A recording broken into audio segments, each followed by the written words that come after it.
This is LBC from Global, leading Britain's conversation with Darren Adam.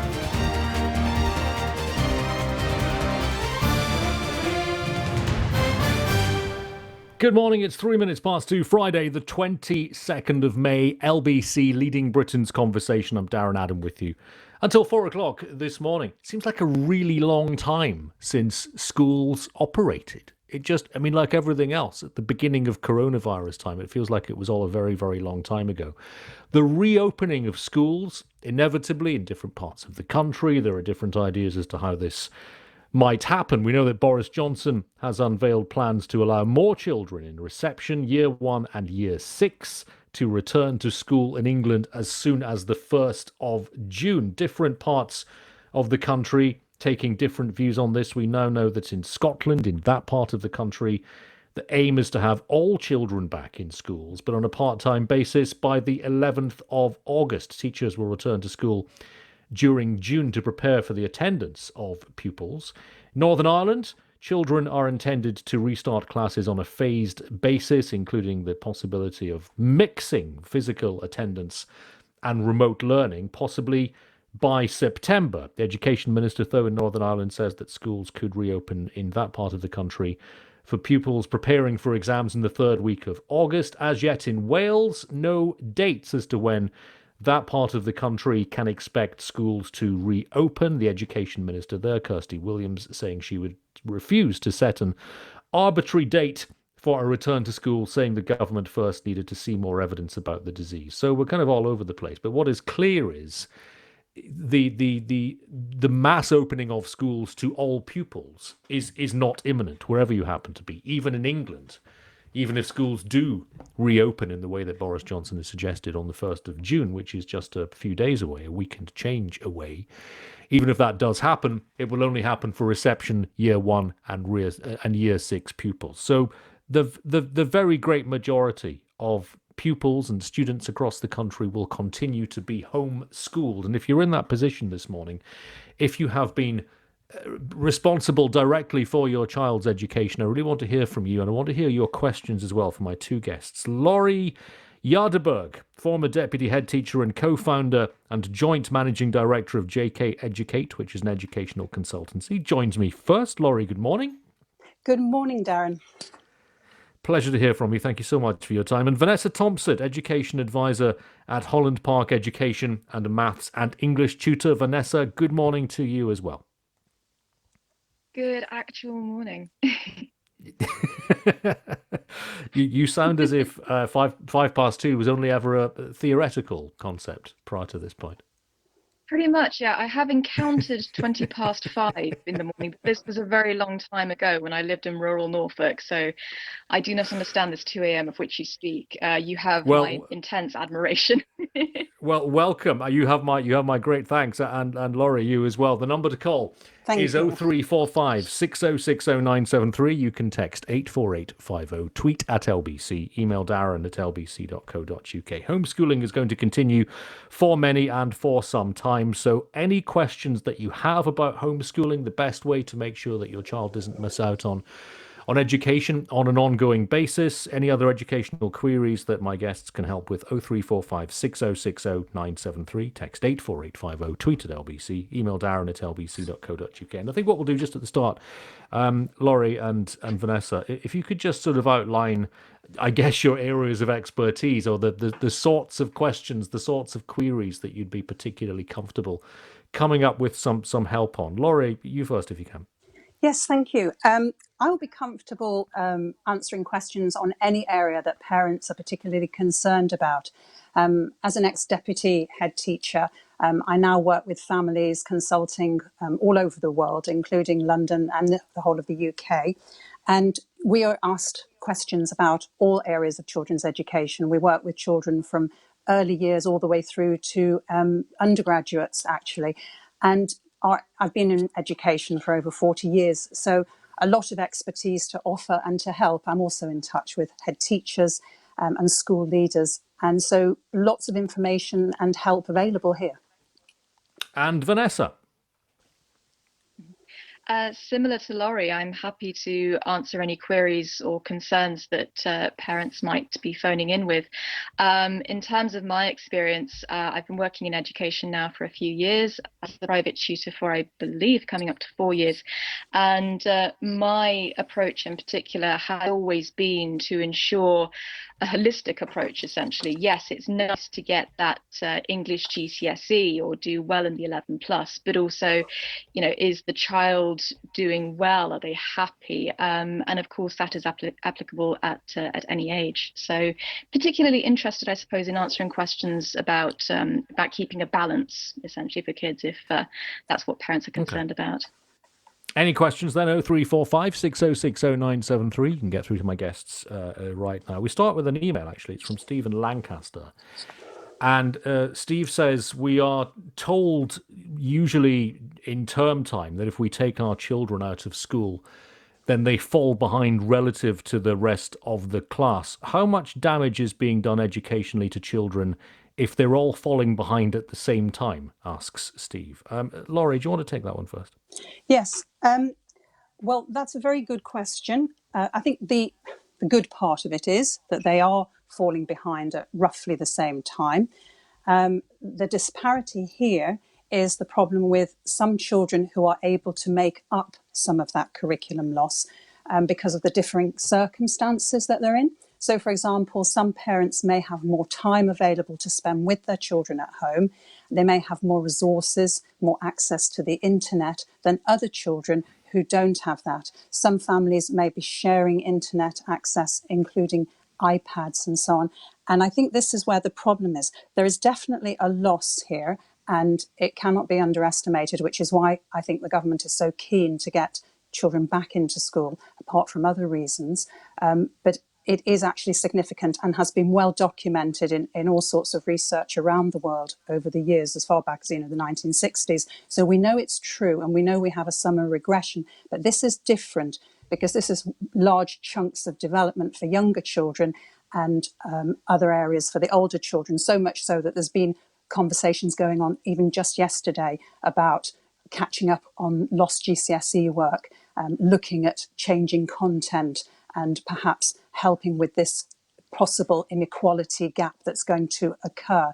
And this is where the whole conversation of children having tutoring comes in, and children who can and cannot. So I think it's very important to look at this question and not to underestimate the gap that's going to occur. I mean, I do agree with the whole point of the holistic approach. And of course, parents should not let this frighten them or worry them, because the children's well-being and family well-being is number one. It's the priority. Yeah. But if we just look at this particular issue, let's be aware that it does exist, and that whatever parents can do to help this will be a good thing. And there's lots of resources and support available if they want to look for it. I mean, we've put out some information on that on our website, and free resources for parents to look at and to click on.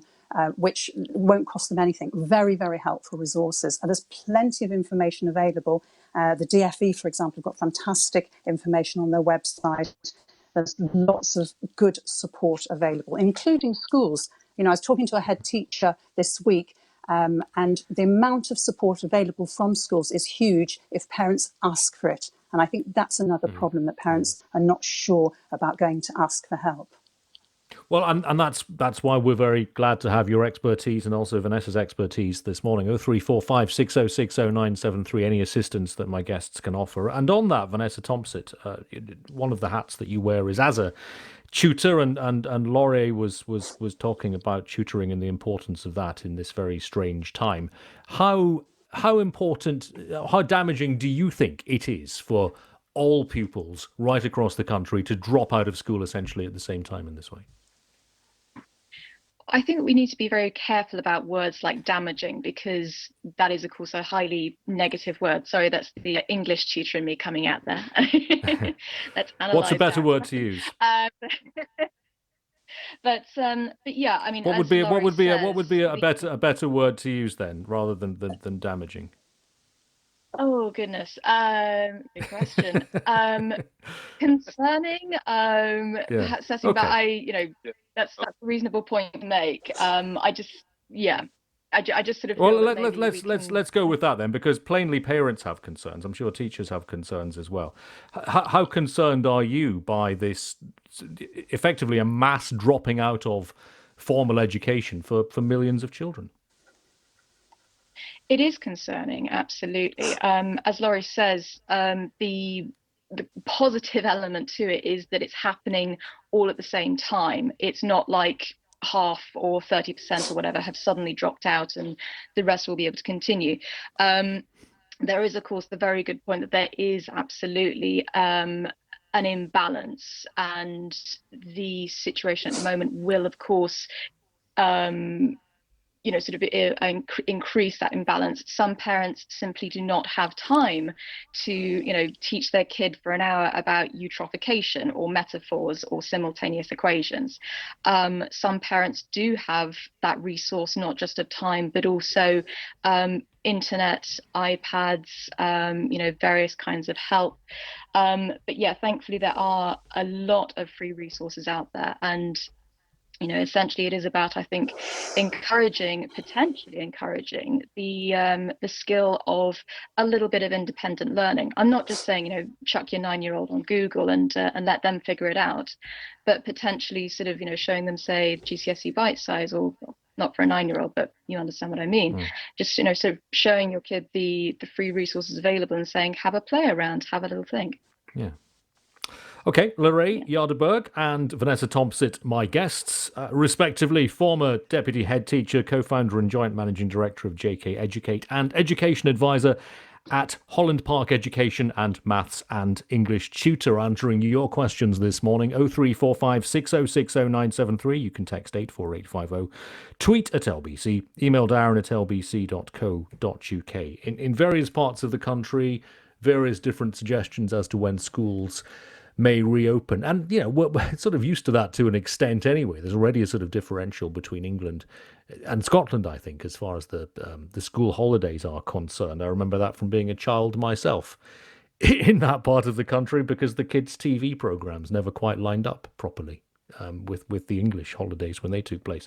So there is already a difference in this area with different education systems. But if England potentially returns some pupils in June and other parts of the country don't see their children going back until August or possibly later, that feels like a bigger gap and a greater difference than we generally see in so-called normal times. Any of your questions then for my guests this morning? 0345 6060 973 LBC 215. Darren Adam on LBC. 0345 6060 973 is my number. Let's go to the phones. James is in Rochester. Hi, James. Morning, Darren. Hi, James. Just quickly phoning up. I've got two boys at the moment, one in reception and one in year 3. We're a bit concerned about the reception one going back. At the same time, we're trying to find things differently to try and teach both the boys. They're both struggling a little bit with it now. And we're just sort of losing a little bit of hope, really. I wonder if we can get some advice on the best way to teach them. Vanessa first. Vanessa Thompson, education advisor at Holland Park Education, Maths and English Tutor. What would your advice be then to James, Vanessa? Hi, James. I'm sorry to hear that the kids are struggling. Really just, I would sort of question the potential of allowing them to lead their education. What are they interested in at the moment? Because I think there is the potential to incorporate a slightly freer style of learning at the moment. So, for example, if your younger one says, "Why is the sky blue?" Obviously, you can't sort of go into massive details about, the various chemical makeups of our atmosphere, but, potentially looking at exploring the natural world with them, or say they're super duper into dinosaurs. Museums, for example, quite a few museums have virtual tours and things. So maybe spending 10 minutes looking around a museum online if possible. Fortunately, quite a few tutoring agencies, including Holland Park, are offering sort of sessions of just guidance and, pointers as to, what you can do, where you can go, how you can aim. But yes, of course, it is difficult with young children because apart from anything else, their attention spans are quite low. yeah, my advice would be to keep it varied and yeah, follow their interests. And obviously incorporate, if you can, sort of basic maths and English skills. Say, for example, they're very, very interested in, oh, I don't know, football or something. Perhaps setting up, a little imaginary football game. How many 10p pieces will it take to buy a ticket? Obviously, you really lower the prices in your little, imaginary football tournament. But yeah, essentially just kind of engaging them in everyday activities to encourage, in particular, those basic maths and English skills. Potentially, that would be my suggestion. James, what are they interested in? What sort of things do they obsess about or Well, they're find typical. They're enjoyable? typical boys, so they enjoy it. We're lucky enough to have an Earth-sized garden, so both the boys have been spending time out there playing with the ball. We've been playing games with them, trying to get them out with the weather, using the garden as much as possible. My reception son, he's not so bad. His teacher's been fantastic. I mean, we cannot falter. But it's our year 3 son. He's very good at maths and his schoolwork, but he has to be in a routine. And this has really broke him really a little bit. And we've got to the point where we're sort of arguing with him in the morning to do the work, and we don't want to be in that position with it. Okay, Lorrae Jaderberg from JK Educate. What do you make of what James is saying? Good morning, James. Morning. This is really typical. The first thing I want to say to you is don't worry about it. You do sound worried, and this is a call that we hear from lots of our parents. At JK Educate, we work with parents like yourself all the time, and I'm pleased to say that we find solutions for you. One of the things to just talk about is the routine. It is incredibly important to set a routine, which you've been doing and trying to do. Children thrive on routine. And the children we've been working with, that's the first thing we do, is we set a routine for the children. And it doesn't really matter what that routine is. It's just the children have something they know is going to happen. The life is predictable for them. So if possible, try and get them up and dressed and breakfasted on time so that you have got a sense of purpose and they've got a sense of purpose. And that'll help to bring the whole thing back together again. It'll also help them to adjust when they go back to school.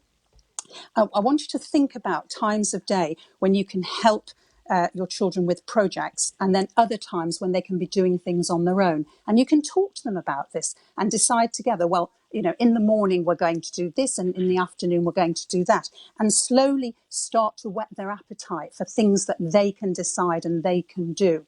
Not losing sight that it's important with the basics. So reading, writing, doing some maths work, but very much involved in doing the outdoors, going outside and making things happen in the garden. So, for example, you can be picking up numbers of things, collecting things, bringing them back to observe and to do some analysis with. It's important to make sure that you have this daily routine going on and a mixture of working with reading, writing, number work, and then having free time to go outside and explore and play with the project in mind. In terms of how much you should be doing, it really depends on your children and what their focus can be. I mean, obviously a reception child is going to be different to year 3. But somewhere between an hour and 3 hours would be fantastic. That's the sort of recommended time. I don't know what you're managing to do at the moment. That's what we've been doing. We've been doing that. I mean, I work nights, so my partner's been brilliant, to be fair, juggling a reception and a year 3s. Completely different sort of learnings. So yes, she's been doing really well. So. Well, the most important thing is to get your children on side. So whatever it is that's going to engage and excite them, and letting them feel that they've got a choice. Now, in reality, they don't really have a choice because you're directing it, and your partner will be directing it. But giving them the options, would you like to do this or would you like to do that today? And children will choose one or the other. They won't say, I don't want to do anything. They do actually make a choice. So you can guide them as to what you want them to do by being clever and giving them those 2 options. I remember years ago when children were offered the choice of, there were 2 cups full of, I think it was orange juice, and one was a big fat one and looked very small, and the other one was a tall, thin one and looked very big. And they both had the same amount of orange juice in. But given the choice, they would always go with the big, tall glass because it looked like it had more in it. And this is what you have to do with your learning. You have to make it look really exciting for them and give them these two choices, even though it might be one's going to be English reading and one's going to be English writing of different sorts.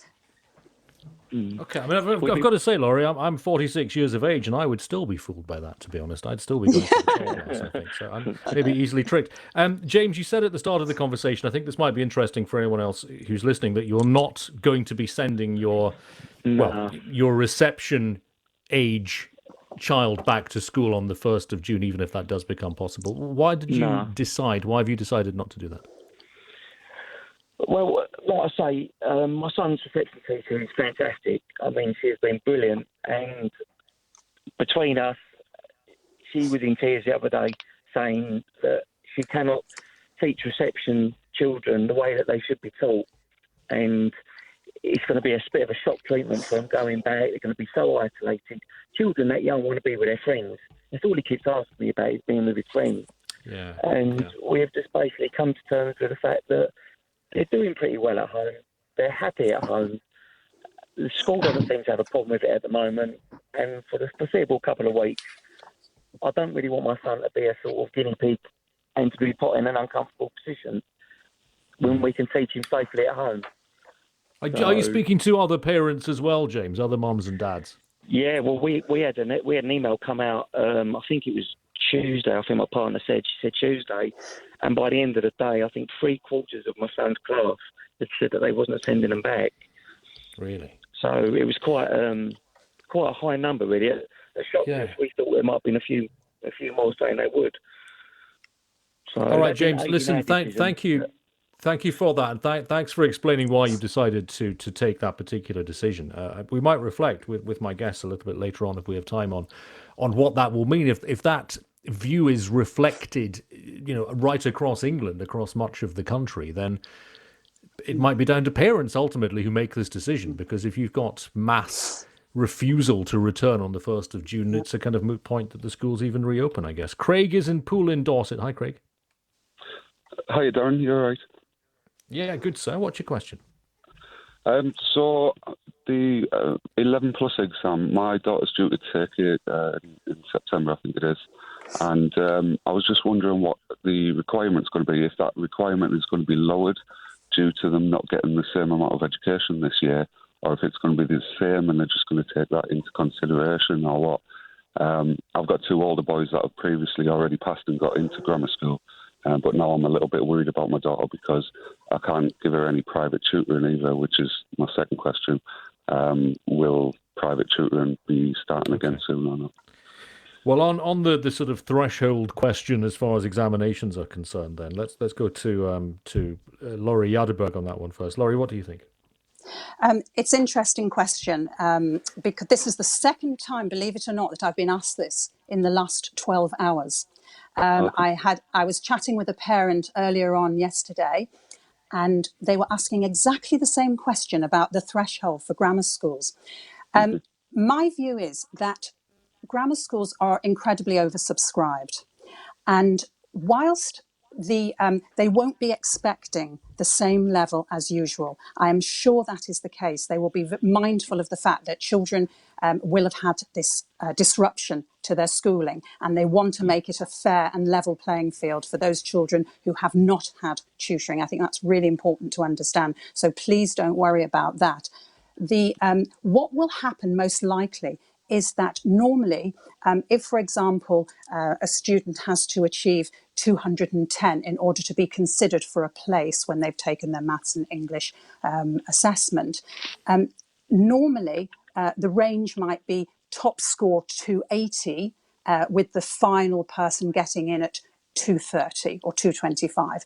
I think what will happen is the shift will just go downwards, and they will still have a top scoring student, and they will still be taking their 180 children or however many they're taking, but from there and downwards. So instead of 280, it might be starting at 260 this year, and the same will apply. So it's all the way down, instead of the bottom being 230, it might be 220 or 215 instead. So I don't think you need to worry about the threshold entry, because that will move according to how the children perform in the exam.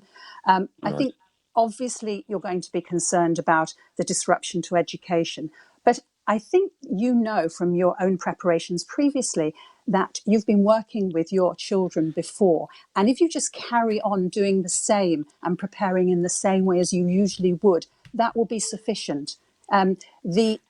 You know that when you're preparing for 11 plus, it is a different curriculum. And even though, they say that it's only at certain levels, we know that the children who go above and beyond those levels will do better. So just keep focusing on developing skills up and above, and rising to your child's potential. At JK Educate, that's what we are doing with our tutors and with our children who are currently in 11 plus tutoring with us. And Craig, I hope that's been of some use. You also had a question about tutoring and when private tutoring might return. Vanessa Thompson, again with your maths and English tutor hats on. What's your knowledge of that? Thank you. Well, I mean, essentially, initially, once we had the exams being announced as being cancelled, the GCSE and A-levels, work fell off quite a lot. But actually, there has been still a lot of tutoring work available for especially younger students.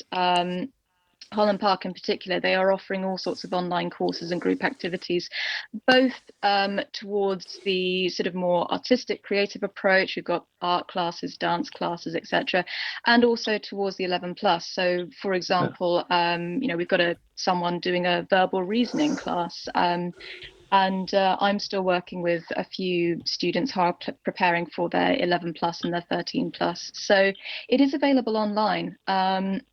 And there are also a lot of good resources. I mean, as Lorrae suggests, you've had 2 children go through the 11 plus before, Craig? My older 2 boys, yes. Yeah. Cool, lovely. So, yeah, as she said, you sort of know the drill, and essentially it's about encouraging, that exploration of sort of various different test papers or that kind of thing.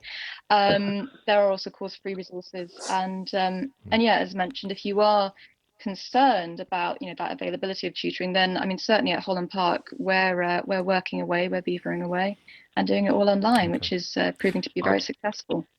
Craig, I hope, as I say, that has put your mind at rest to a certain extent, and I'm very grateful for the call, and as I say, hope those answers have been of some use. Lorrae Jaderberg is here, and she's from JK Educate. Vanessa Thompson, Education Advisor at Holland Park Education, answering your questions on education and homeschooling at this time. 0345 6060 973. You can text 84850, tweet at LBC, email Darren at lbc.co.uk. It's not, of course, just in this country that formal education has been suspended to a greater or lesser extent. How is this problem being addressed around the world? In just a few moments' time, we're going to be in Australia, Japan, and the USA, trying to answer that question after the news on LBC. It's 2:32. The headlines come from Serena Farrow. This is LBC with Darren Adam. Call 0345 6060 973. Tweet at LBC. Text 84850. It's 25 minutes away from 3. My guests this morning answering your questions on education and homeschooling. We have Lorrae Jaderberg from JK Educate, Vanessa Thompson from Holland Park Education. The number's 0345 6060 973. But I promised that we would blast around the planet and see how other countries are dealing with the reality of schools not being open for physical face-to-face education in many cases. I think we can go to Tokyo first. Grace Lee, LBC's reporter in the Japanese capital. Grace, good morning. Thank you very much for your time. Are schools still closed in Japan, and to what extent? So Japan has been under this month-long state of emergency, and Prime Minister Shinzo Abe declared that schools were closed even before that in March. And Japan's schools start in April. So things have been very tricky here for students. Now, the state of emergency has been lifted in the past week for about 80-90% of Japan.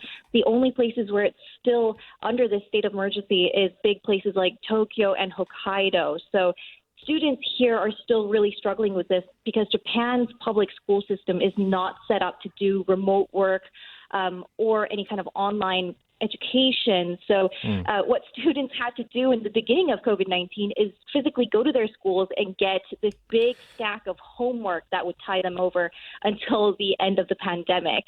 And it's lasted longer than they had expected. So, a lot of educators have been struggling and trying to keep in touch with their students.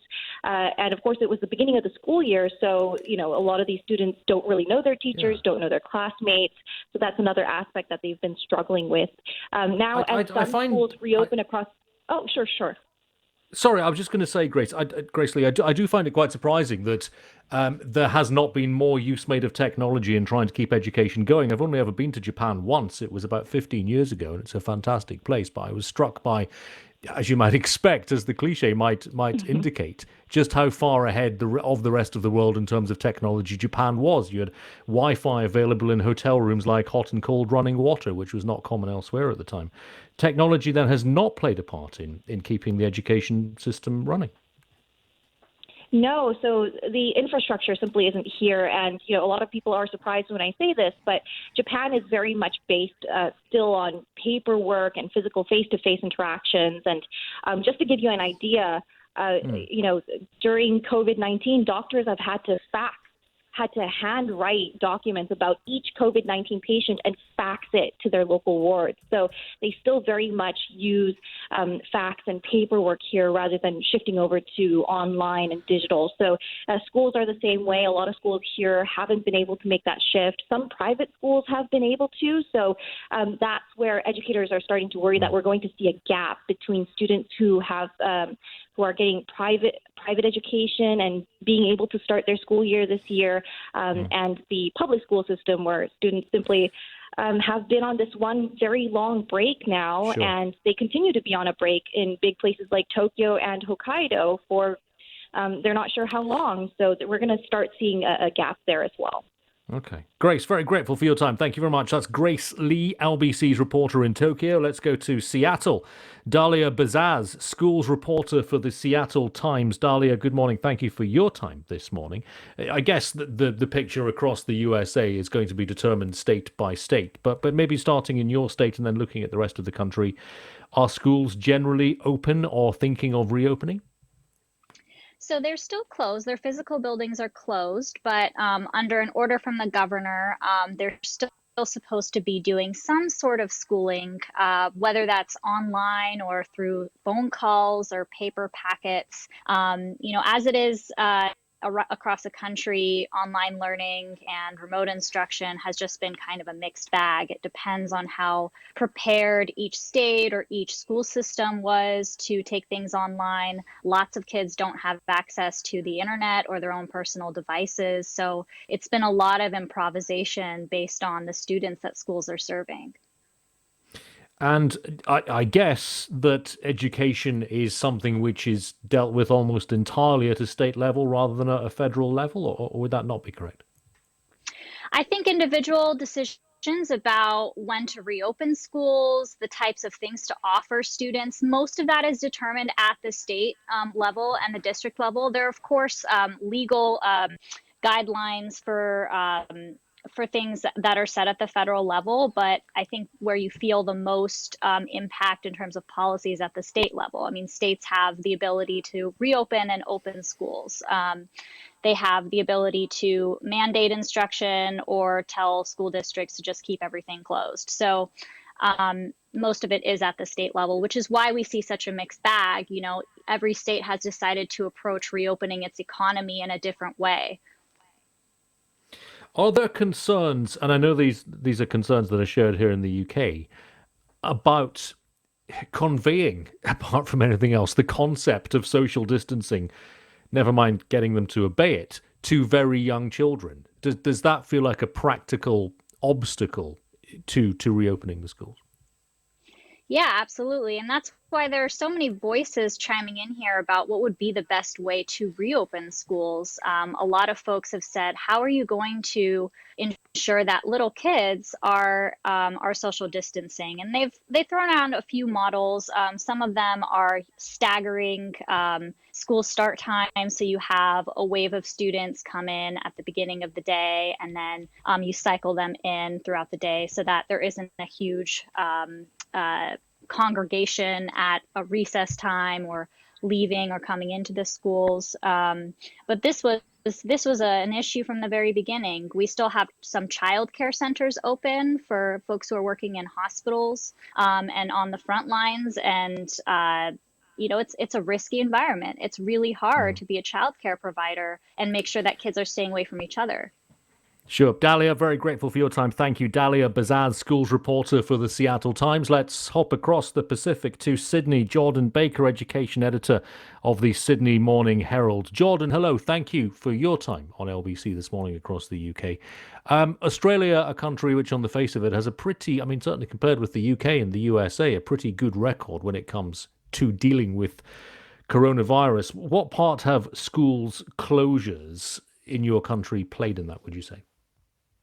The problem is we don't know because everything sort of shut down at the same time. So there's been no kind of controlled evidence over whether schools were a particular factor in controlling this or whether, they weren't. We just don't know. There was, from our federal authorities, there was actually never a direction to close schools. And so the states in across Australia, New South Wales, Victoria, made their own decisions about closing schools. In New South Wales, where I live, schools were never fully closed. The direction was keep your children at home where possible, and please keep them at home. We encourage you to keep them at home. If you can't, you can still send them to school, and they'll still be supervised doing their home learning. So around the peak of our kind of pandemic, which was nowhere near the peak of yours, we had about 5% of the kids on campuses, but from Monday, all kids are going back full time. From Monday? Across the country? In New South Wales, they're going back full time. Queensland, some have already gone back full time. Sure. And are parents happy about this? Most parents are happy. Some are still anxious. But you've got to understand our case numbers are very low. In New South Wales today, I think we had 3 new cases of COVID-19 out of 8,000 tests. So we do not have anywhere near the kind of transmission of the virus that you do or that is happening in the US at the moment. And our authorities are pretty confident that with our sort of testing regime and our close contact tracing and the fact that they've had a lot of time to really kind of increase the ICU capacity in our hospitals, that they'll be able to keep on top of it. Jordan, grateful for your time. Thank you very much for that. Jordan Baker, education editor of the Sydney Morning Herald. My thanks as well to Grace Lee in Tokyo and Dalia Bazaz in Seattle. My guests at your disposal this morning answering your questions about homeschooling and education at this time.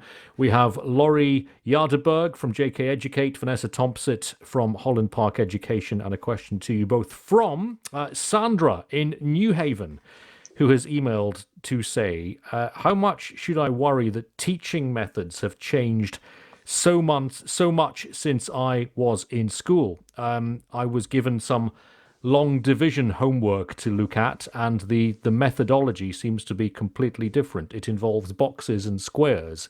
It's not the way I used to do it, and it's difficult helping my children.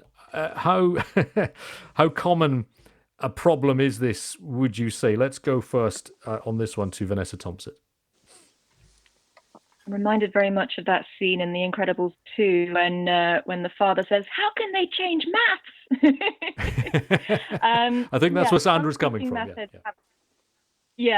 Some teaching methods have absolutely changed. I was working with a maths student recently and having to differentiate and call simple division the bus stop method, and that wasn't what I learned when I was that child's age. Essentially the good news is that there are lots and lots of things like YouTube tutorials available to take you through the steps of the ways of doing these new techniques with mathematics in particular. With regards to English, it's essentially just appreciate a text, an extract, comprehension, a book, what have you, and sort of get into the nitty gritty of it. I don't think the English teaching methods have changed quite so much as maths, at least from personal experience. And Lorrae Jaderberg, yes, do you think that parents should try to impose, is probably the wrong word, I'm choosing my words unusually carefully this morning, but should parents try to simply continue using the methods that they know when they try to assist their children doing their homework? I think you can do a mixture of both. There's lots of resources out there that they can look at. These sort of YouTube videos, as she said, Khan Academy. We've put a list of resources, online help on our website for you. Our tutors work with this all the time, and they do have to explain clearly. I think in this case, she can definitely go back to school and talk to teachers and say that she's having difficulty with this, and they will be able to help. It actually really doesn't matter if the child does or doesn't get it in the end, because just not having that stress is really important. I mean, we work with children from all over the world, including from China, and they do have different methods, and there's room for different methods. So ultimately, the parent doesn't need to worry too much if they don't get it right. They can teach their old method; it still works, and they can also ask in school and find out a little bit more about it. Okay, thank you for that. 0345 606 0973. Eric's in Glasgow. Graham is in Wandsworth. You as well on that number with questions for my guests on homeschooling and education. More of those in just a moment. LBC 247. That's not the way you're supposed to do it, Dad. They want us to do it this I don't way. know that way. Why would they change math? Math is math. It's okay, Math Dad. is math. I can only assume that producer Thomas found that so very quickly, because was that from The Incredibles? Is that the clip you were referring to? I've not seen the film. Okay, he must have it on his phone or something. Lorrae Jaderberg of JK Educate, Vanessa Thompson of Holland Park Education answering your questions on education in the time of COVID-19. Eric in Glasgow. Morning, Eric. Good morning to you, Darren. Good morning, sir. What is your question? Oh, my question is, first of all, just to put a couple of points across, thanks very much for having us. I'm a very keen lover of this show, and you're very well vetted before you get on talking to yourself, people like yourself. I appreciate that, because you need to ask couldn't questions. possibly comment. Yes. I was laughing there. I was just thinking about a 2-metre rule about Jacob Rees-Mogg. He's horizontal at the minute, so he really needs to stand up and set an example, and be vertical for a while. As long as everyone else is lying down, it might be fine. We're a little pushed for time, Eric, so if I can push you to the question, that would be great. Yes, of course. The question is, my proposal is, we're going to need a figurehead for security for establishments like schools and clubs and pubs, because there is no way the human being is going to establish. I would like to see the legislation for security that the government are going to be keen to come out with on this 2-metre rule, to see what happens with how we're going to manage security with people interacting with each other. This will be very interesting. So please bear that in mind. So your question is really how can it be planned for social distancing to be maintained in schools, I guess. And I suppose we're all wondering about that, aren't we? Lorrae Jaderberg, children, as I say, even if you can convey the concept of social distancing to them, they might not remember it or obey it. That's absolutely right. And that's why this debate is so difficult. Because on the one hand, you're dealing with the R values. We're looking at what is the infection rate? How important is this going to be? We know it's really important. And young children in reception in year 1 are not going to be able to keep their distance all of the time. So there is a risk factor here, which is why this is such a difficult situation. And we have to make sure that children are not going to be afraid when they're in school as well. We've had that situation with our tutors as well, where parents are asking us constantly, when are you going to be able to come back? When are you going to be able to come in the house to actually tutor rather than online? And it is very difficult to say, because the government don't know, the scientists don't know, nobody knows at the moment. So to play safe, we have to try and keep children, 2 meters away, 1.5 meters away, which is what they're going to do in school, and keep the sanitisation going, Sure. and do everything we can to protect children. Vanessa Thompson, any thoughts on how this apparently impossible task might be achieved? With extreme difficulty. I have a neighbour actually with 2 very young children, and she is a teaching assistant, and she's been talking about how difficult it is to explain social distancing to kids, and also things like wearing masks. because they can be uncomfortable, they can be scary if the teachers are wearing them. So it is extremely difficult, and young children in particular, they will find it difficult to remember, or they won't understand why they can't go and give their friend a hug. I mean, I'm 33 years old. I desperately want a hug. Yes. Well, So, yeah. I don't think you're alone in that one, unfortunately. Eric, Can thank I you for that just question. jump in? Yes. Can I just jump in here? There is actually a game that's come out called Can You Save the World, which is a social distancing computer game for young children. And that is actually a really good little game which has been recommended for young children just to help them to get the concept right so they understand it. And I think that would be quite helpful for your listeners. Okay, thank you for that. We can maybe just in the next hour get a reminder of the links and the various products that we've been talking about. Graham in Wandsworth. Hi, Graham. Hi, how are you? Thanks. Look, thanks for taking my call. It's really just I'm after a bit of an opinion. After having a lot of conversation with my daughter who's in year 6, we've been debating about whether she goes back to school or not. We've had conversations with the head teacher about what is the actual value of her returning based on the curriculum, the things that they would have been doing in normal circumstances. The head teacher sort of honestly said that they wouldn't be doing any other learning, anything other than that they would be issuing to parents at home. So my daughter's a little bit confused. Should she go back? Should she not? And so am I. I'm just trying to get an opinion of what is the value of returning at this point for about a month and a half. Okay, Vanessa Thompson first on that. Well, of course, while I wouldn't want to sort of give a definite answer one way or the other, you should do this or you should do that, I think in part the value of going to school, of course, is the social interaction that you get with your peers, with your colleagues. But the nice thing is that if you are concerned about sending your daughter back to school, many tutoring agencies, including Holland Park, we are doing all these lovely online courses, which are also incorporating lots of group work. I'm currently running about 3 different book clubs, I think it's got up to now. And there's a lot of encouragement in those clubs for things like group activities. Yes, it's all online. It can be a little bit stilted because of Zoom. But at the same time, you are able to engage with this technology, which is wonderful. It wasn't around 20 years ago, was it? And with that, we can get the social aspect, which some parents might be concerned that their children are missing out on.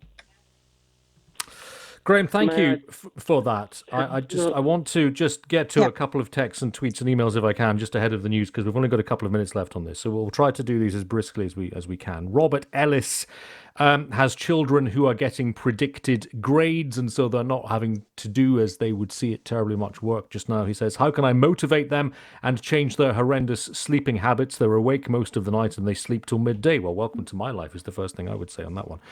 Lorrae, what do you think he should do? I think this is very common. I think all parents are talking about this. Certainly all the parents we work with are talking about their children in those age groups wanting to sleep.